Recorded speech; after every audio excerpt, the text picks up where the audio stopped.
important thing for India is that there will be economic impact, and we should be ready for this. I mean, there's no point saying we are in the midst of a crisis.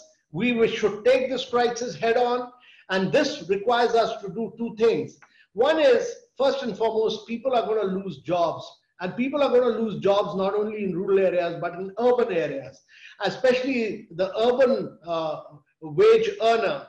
And therefore, it's important that we are able to link up these people and provide them direct benefit transfer. That's critical.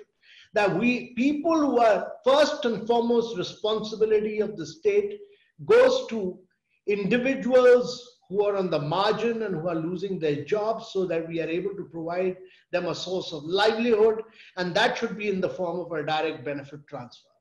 The second key issue is about the medium and small industry. And I think, to my mind, small, micro, medium industry needs a loan forbearance. It needs a longer period. We have a system where defaults after 90 days are termed as non-performing assets. I think this needs to be relooked at by the Reserve Bank of India. We need to provide a much, much longer window.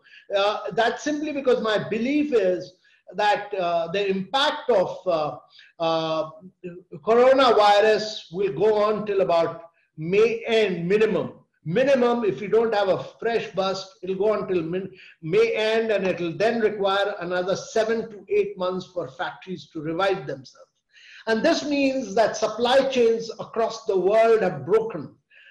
This also provides India a massive opportunity. It provides a massive opportunity for India to step in and establish, become the major supplier. And I think two great things which this government has done recently is to the cabinet recently passed a new scheme for mobile phone operators. It's cleared a scheme of about 42,000 crores for big mobile manufacturers to establish their supply chain in India along with their suppliers, and it's based on incremental production from here. They'll get the support, and it's incremental support for incremental higher and higher productions. That's an outstanding scheme.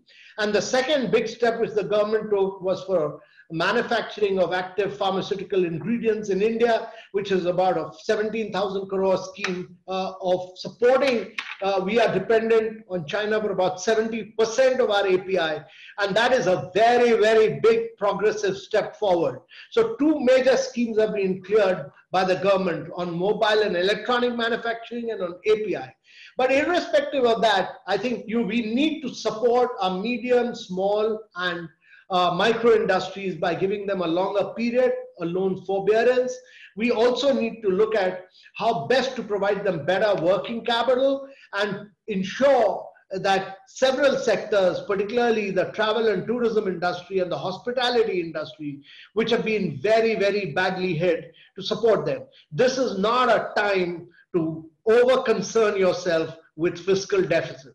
This is the time really to support the industry, and the more we support them, we'll get better results in the long run. This is my personal view, but my belief is that while we should be financially prudent, in the long run, it's important to ensure that your industry remains competitive. We support them in this moment of crisis through loan forbearance, through longer period of through a package of support to the industry, through relaxation of asset classification, and also to see how we can provide them working capital and exempt them from the repayment of loans, and so that immediate repayment of loans, and also ensure a better credit flow for them so that they are able to be up and running to establish their supply chains as soon as the situation normalizes in India.